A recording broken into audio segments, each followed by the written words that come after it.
Friends, Radhe Radhe बेटा।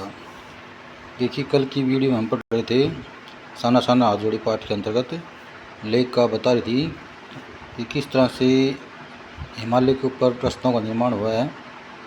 लगता था कि रास्ते जैसे किसी ने इस तरह से बनाए हुए हैं, नाप करके कि इंची टेप से का इस्तेमाल किया गया हो कि जितनी जीप है उसी साइज़ की उतना ही चौड़ा बनाया गया है कि ज़रा सी चूक होती ही संतुलन बिगड़े, जीप इधर उधर खिसके तो सीधी घाटियों में। तो यहाँ से हम पढ़ेंगे। देखिए, इन रास्तों पर जगह जगह चेतावनी लिखी थी, जिन्हें हम चेतावनी लिखी थी जो कि हमें खतरों के प्रति सजग कर रही थी। सामने लिखा था धीरे चलाए, आगे बच्चे आपका इंतजार करते थे। तो देखिए, लेखक बता रही है कि इन पहाड़ी रास्तों को बनाने में जो मेहनत की गई है उससे तो साफ जाहिर है कि इन पहाड़ों को रास्तों को बनाने में बहुत मेहनत लगी है। बहुत सी औरतों ने अपनी जान तक गंवाई है। इन पहाड़ी रास्तों को बनाने में इंची टेप का इस्तेमाल हुआ है। ये रास्ते इतने संकरे हैं, इतने छोटे तो नहीं गई है, तंग है।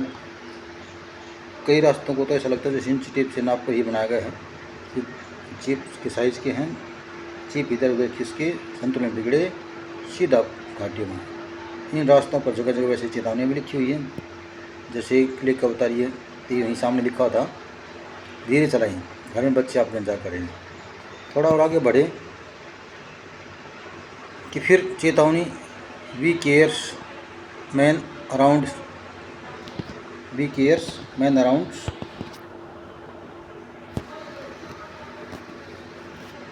लिखा हुआ था।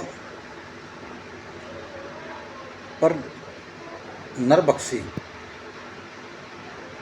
जानवर नहीं है, दूध देने वाली आग दिखी, काले काले ढेर सारी आग, पहाड़ों पर गिरती बर्फ में प्राकृतिक ढंग से रक्षा करने वाले घने बालों वाले आग। अब लिख के बता रही है, थोड़ा सा आगे बढ़े तो वहीं चेतावनी लिखी थी वी केयर्स मैन अराउंड्स, हम आपकी रक्षा करते हैं। इन पर ही वहाँ पर नरबख्शी जानवर तो नहीं मिले, नरबख्शी होते जो इंसानों को खा जाते हैं।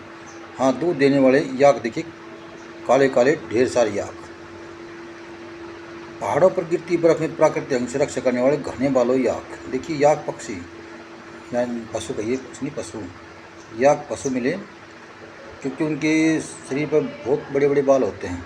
तो जो बर्फ़ गिरती है उस बर्फ़ से उनकी बचाव करते हैं। बाकी अन्य जीव वहाँ नहीं पनप सकते, इसलिए कह रहे कि वहाँ नरभक्षी जानवर तो नहीं थे, पर घने बालों वाले दूध देने वाले याक दिखे जो बर्फ़ से प्राकृतिक ढंग से अपनी रक्षा करने में सक्षम थे। सूरज ढलने लगा था, हमने देखा कुछ पहाड़ी औरतें गायों को चरा करके वापस लौट रही। कुछ के सिर पर लगे कि भारी भरकम गट्ठर थे, पर आसमान फिर धुंध और बादलों से घिरा हुआ था। उतरती संध्या में जीप अब चाय के बागानों से गुजर रही थी। फिर एक दृश्य ने मुझे खींचा। नीचे चाय के हरे बागानों में कई युवतियाँ बोक्कू पहने, यानी बोक्कू होता है सिक्किमी परिधान, चाय की पत्तियाँ तोड़ दी। नदी की तरह उफान लेता हुआ यौन और शर्म से दमकता गुलाबी चेहरा। एक युवती ने लाल रंग का बोक्कू पहन रखा था। सघन हरेले के बीच चटक लाल रंग डूबते सूरज की स्वर्णिम सात्विक आभा में कुछ इस कदर इंद्रधनुषी चढ़ा बिखेरा था कि मंत्रमुग्ध से मैं चीख पड़ी, इतना अधिक सौंदर्य मेरे लिए ऐसे था। और लेकर बता रही, देखिए कि सूरज ढलने लगा था, हमने देखा कुछ पहाड़ी औरतें गायों को चरा कर लौट रही। कुछ के सिर पर लड़पीड़े के भारी भरकम गट्ठर थे। ऊपर आसमान में फिर बादल और धुंध। उतरती संध्या के समय जीप चाय के बागानों से गुजर रही थी। एक दृश्य ने लेखक को फिर अपनी ओर खींचा। उतरती संध्या में जीप चाय के बागानों से गुजरती तो एक दृश्य ने जो लेखक का ध्यान खींचा वो था कि नीचे चाय के हरे बागानों में कुछ युवतियाँ बोक्कू होता है सिक्किमी परिधान पहने चाय की पत्तियाँ तोड़ रही थी। नदी की तरह उफान लेता हुआ उनका यौन था और शर्म से दमकता उनका गुलाबी चेहरा था।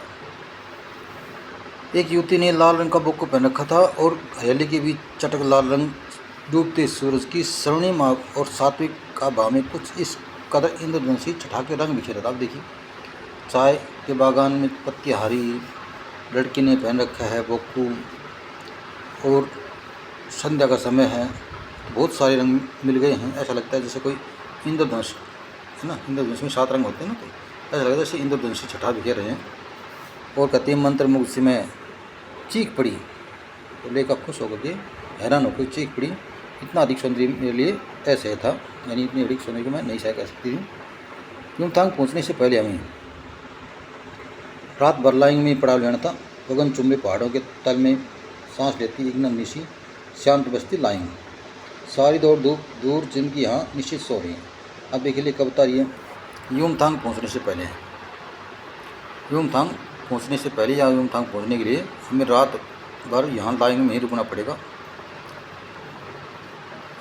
लाइंग में रुकना था। गगनचुंबी पहाड़ों के तल में बसा हुआ ये एक छोटी सी नन्ही सी बस्ती थी जिसका नाम था लाइंग। सारी दौड़ धूप से दूर जिंदगी यहाँ निश्चिंत सो रही। देखिए जैसा कि बताया गया है, लेखक बता रही है कि ये एक ऐसा इलाका था जो चारों ओर से पहाड़ों से घिरा हुआ था।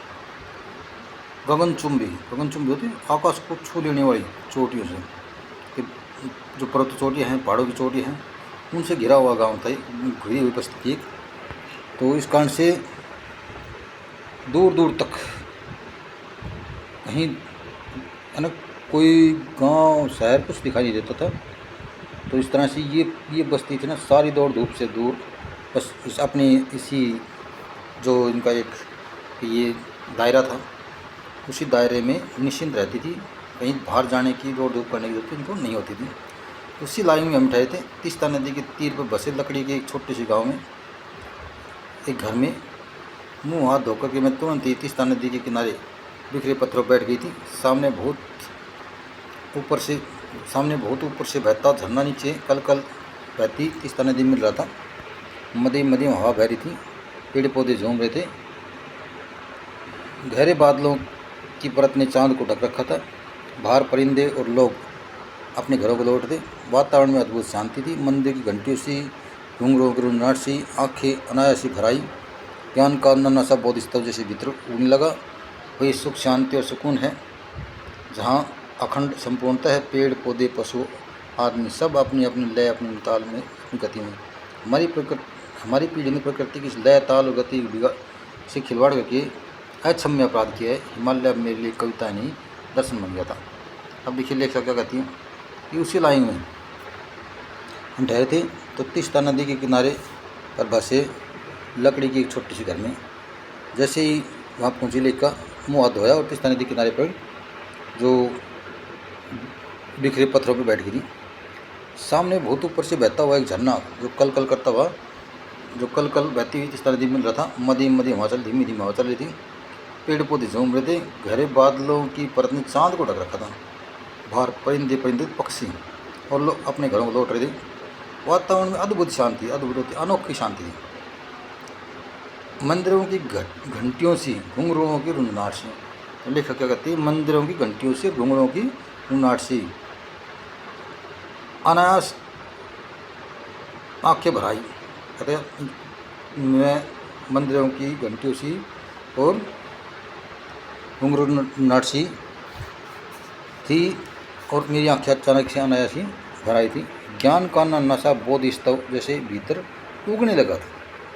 तो जैसे महात्मा बुद्ध को ज्ञान हुआ था, ऐसे ही मेरे अंदर भी ज्ञान का एक बोधिस्तव उगने लगा था। वहीं सुख है और शांति है, सुकून है जहाँ अखंडित संपूर्णता है। कहते मुझे ज्ञान होने लगा कि वहीं सुख है, वहीं शांति है, वहीं सुकून है जहाँ अखंडित संपूर्णता। अखंडित होते हैं जिसको तोड़ा नहीं गया है, जिसके टुकड़े नहीं किए गए हैं, संपूर्णता है। तो देखिए जिस समय प्रकृति ने या कहिए भगवान ने ये हमारी जो प्रकृति बनाई थी, जो धरती पर जिस तरह से पेड़ पौधे फूल पशु पक्षी जीव जंतु जो भी एक बार नेचुरल रूप से बनाए थे, उसको बोलते हैं संपूर्ण अखंडता। कहते हैं वहीं सुकून है, वहीं शांति है, वहीं सुख है जहाँ अखंडित संपूर्णता है। पेड़ पौधे पशु आदमी सब अपने अपने लय में हैं, ताल में है, गति में। जैसे लय जैसे ताल जैसी गति परमात्मा ने हमें दी थी, जी उसी में है आज भी। तो वहीं सुख है, वहीं शांति है और वहीं सुकून है। हमारी पीढ़ी ने इस लय गति और ताल को बिगाड़ करके या इसके साथ खिलवाड़ करके अक्षम्य अपराधी, अक्षम्य इसको क्षमा न कहते हैं। हिमालय लिए अब मेरे लिए कविता नहीं बल्कि दर्शन मिल गया था। अर्थात कविता कहती है इस हिमालय को मैंने कविता में पढ़ा था, अब वो मेरे लिए कविता नहीं बल्कि दर्शन बन गया थी, मैं साक्षात अपने आंखों से देख पा रही थी। Thanks, have a nice day. उम्मीद करते बेटा आपकी समझ में आगे होगी। आज की वीडियो में इतना ही, बाकी कल पढ़ेंगे।